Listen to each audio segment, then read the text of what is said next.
नमस्कार साथियों, स्वागत है आपका हमारे चैनल पर एक बार फिर से। आज हम बात करने वाले चीन और जापान के मध्य जो है जंग के हालात बन रहे हैं उसके बारे में। जंग के हालात के बीच चीन ने किया जापानी फाइटर प्लेन को रडार लॉक। रक्षा मंत्री ने दे दी खुली चेतावनी। चीनी लड़ाकू विमान द्वारा पहली बार जापानी सैन्य जेट विमानों पर फायर कंट्रोल रडार का प्रशिक्षण दिए जाने के बाद चीन और जापान के संबंधों में और तनाव आ गया। दोनों देशों ने घटना के बारे में परस्पर विरोधी विवरण दिए। टोक्यो ने दावा किया कि एक चीन लड़ाकू विमान ने अंतर्राष्ट्रीय जल क्षेत्र में उसके विमान पर रडार लॉक कर दिया, जबकि बीजिंग ने जापानी जेट विमान पर उसके हवाई प्रशिक्षण में बाधा डालने का आरोप लगाया। यह घटना दोनों देशों के बीच तनाव को और बढ़ाने वाली है, जो जापानी प्रधानमंत्री की उस टिप्पणी से और बढ़ गया है जिसमें उन्होंने कहा था कि अगर चीन ताइवान पर हमला करता है तो टोक्यो अन्य देशों के साथ अपनी सेना तैनात कर सकता है।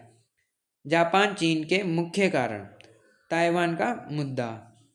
जापान ने कहा है कि ताइवान पर चीनी हमला जापान के लिए अस्तित्व का मुद्दा होगा, जिससे तनाव बढ़ गया है। ऐतिहासिक मुद्दे। द्वितीय विश्व युद्ध और नानजिंग नरसंहार जैसी घटनाओं को लेकर चीन जापान से माफ़ी मांग करता है, जिससे तनाव बढ़ता बना रहता है। पूर्वी चीन सागर विवाद। सेनकाकू दियोऊ द्वीपों पर स्वामित्व को लेकर दोनों देशों के बीच विवाद है। क्षेत्रीय प्रभाव की होड़। एशिया में प्रभुत्व को लेकर दोनों देशों के बीच प्रतिस्पर्धा है। ताइवान को लेकर चीन जापान संबंधों में तनाव। जापान और चीन दोनों द्वारा दावा किए गए द्वीपों के पास हुई मुठभेड़ दोनों सेनाओं के बीच वर्षों में सबसे गंभीर टकराव है और इससे दोनों पूर्वी एशियाई शक्ति के बीच तनाव और बढ़ने की संभावना है। पिछले महीने ताकाइची द्वारा यह चेतावनी दिए जाने के बाद से संबंधों में खटास आ गई है। अगर ताइवान के खिलाफ चीन की किसी भी सैन्य कार्रवाई से जापान की सुरक्षा को भी खतरा होगा तो जापान उसका जवाब दे सकता है। किसी अन्य विमान पर रडार बीम निर्देशित करना एक खतरनाक कदम है, क्योंकि यह संभावित हमले का संकेत देता है और लक्षित विमानों को बचाव की कार्रवाई करने के लिए मजबूर कर सकता है। जापान ने यह नहीं बताया कि चीन ने अपने विमान को लॉक किया था या नहीं, या जापान के विमानों ने कैसी प्रतिक्रिया दी। Taiwan, China and Japan.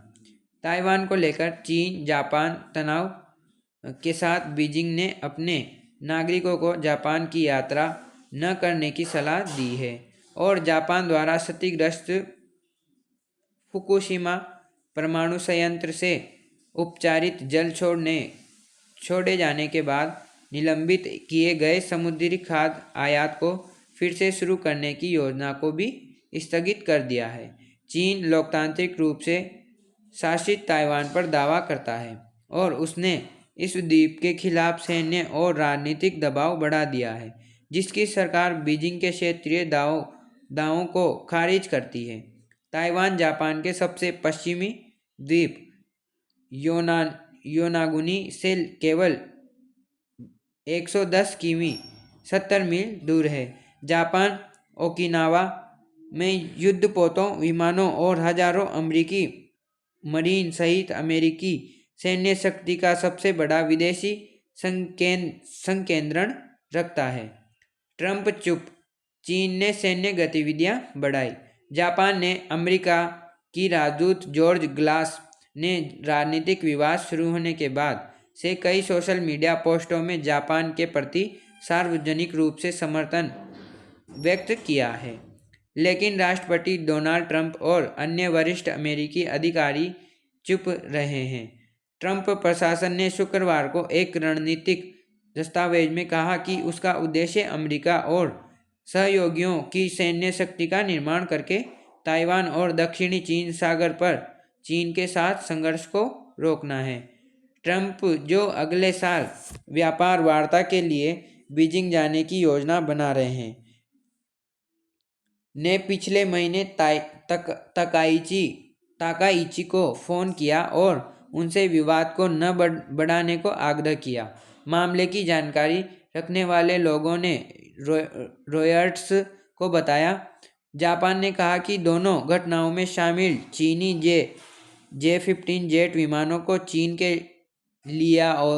Liaoning विमानवाहक पोत से प्रक्षेपित किया गया था, जो 3 मिसाइल विध्वंसक विमानों के साथ ओकिनावा द्वीप समूह के दक्षिण युद्धाभ्यास कर रहा था।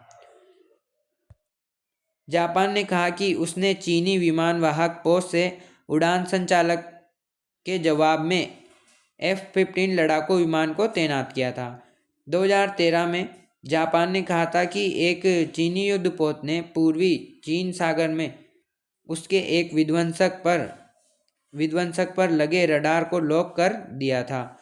3 साल बाद बीजिंग ने जापानी जेट विमान पर चीनी लड़ाकू विमान पर अपने रडार को केंद्रित करने का आरोप लगाया। जून में जापान ने कहा कि चीनी जेट विमान ओकिनावा के पास उसके एक गश्ती विमान के बेहद करीब से उड़े थे। ऑस्ट्रेलिया ने जताई चिंता। उन्होंने कहा, ऐसी घटना का होना अत्यंत निंदनीय है। हमने चीनी पक्ष के समक्ष सख्त विरोध जताया है और ऐसी घटनाओं को रोकने के लिए कड़े कदम उठाए जाने की मांग की है। इस बीच जापान और ऑस्ट्रेलिया के रक्षा मंत्रियों ने पहले तय मुलाकात के तहत बैठक की। इस बैठक में दोनों ने चीनी गतिविधि पर चिंता जताई।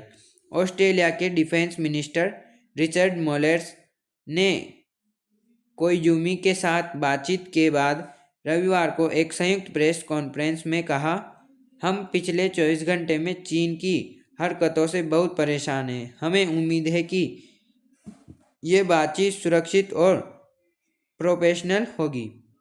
क्यों बढ़ रहा तनाव?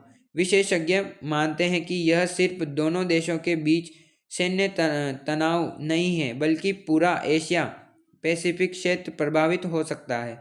जापान और ऑस्ट्रेलिया ने मिलकर स्पष्ट संदेश दिया कि वे नियम आधारित व्यवस्था का समर्थन करेंगे।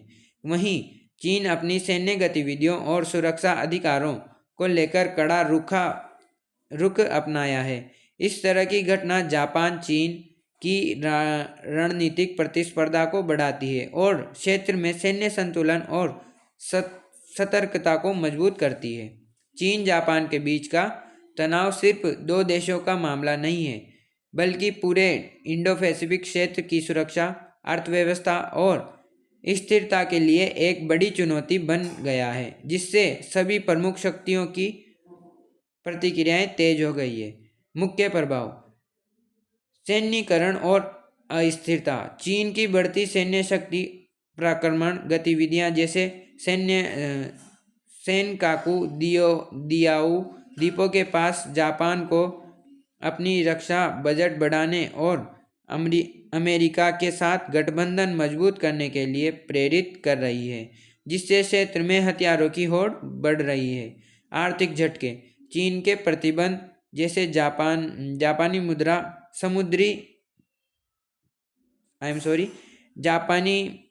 भोजन पर जापान के निर्यात को नुकसान पहुंचाते हैं, जबकि सैन्य संघर्ष की स्थिति में सेमीकंडक्टर और समुद्री मार्गों के बाधित होने से वैश्विक अर्थव्यवस्था, खासकर भारत जैसे देशों पर महंगाई और मंदी का खतरा है।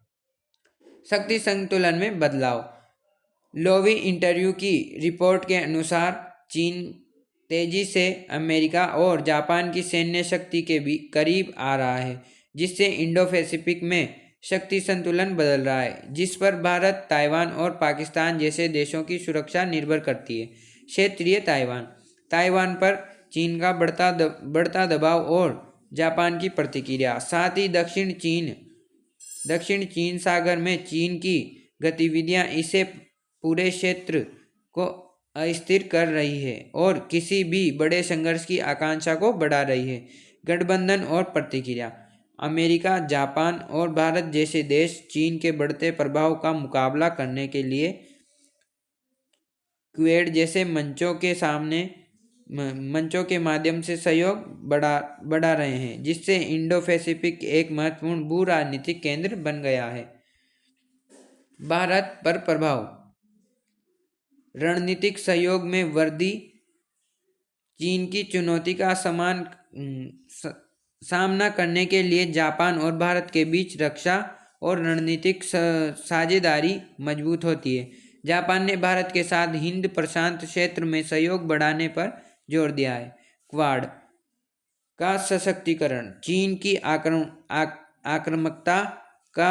आक्रामकता जापान, अमेरिका, ऑस्ट्रेलिया और भारत को क्वाड चतुर्भुज सुरक्षा संवाद के माध्यम से करीब लाती है, जिससे इंडो पैसिफिक क्षेत्र में चीन के प्रभाव को संतुलित करने में भारत की भूमिका बढ़ती है।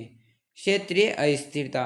ताइवान और पूर्वी चीन सागर, सेनकाकू दियाओ द्वीप जैसे मुद्दों पर तनाव बढ़ने से पूरे क्षेत्र में अस्थिरता आती है, जो भारत के लिए चिंता का विषय है, क्योंकि समुद्री मार्गों पर खतरा बढ़ता है।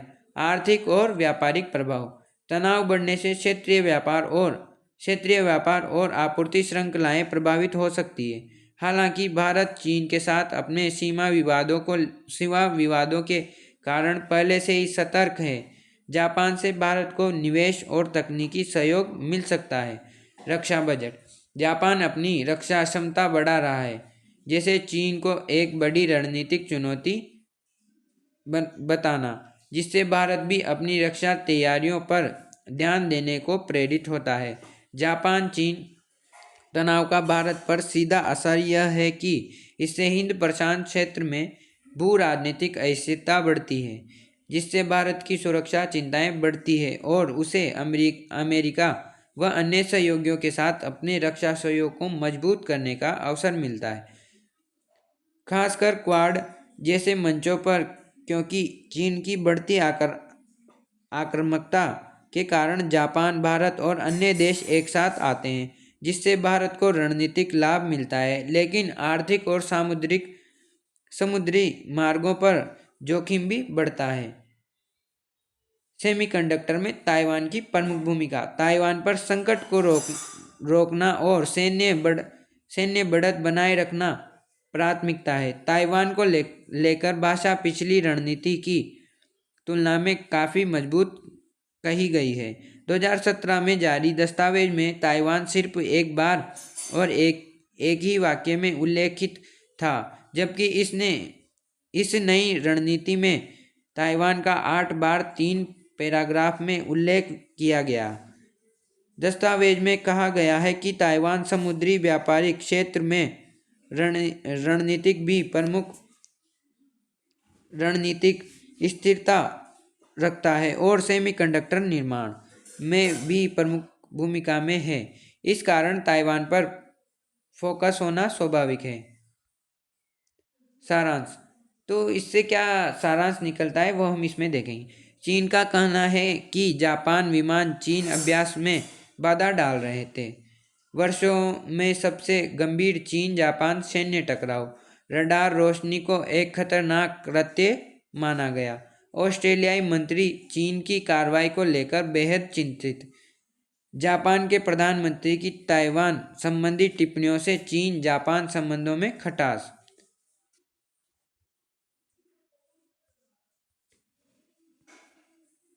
Thanks for watching. मिलते हैं किसी नेक्स्ट वीडियो के साथ, तब तक के लिए जय हिंद।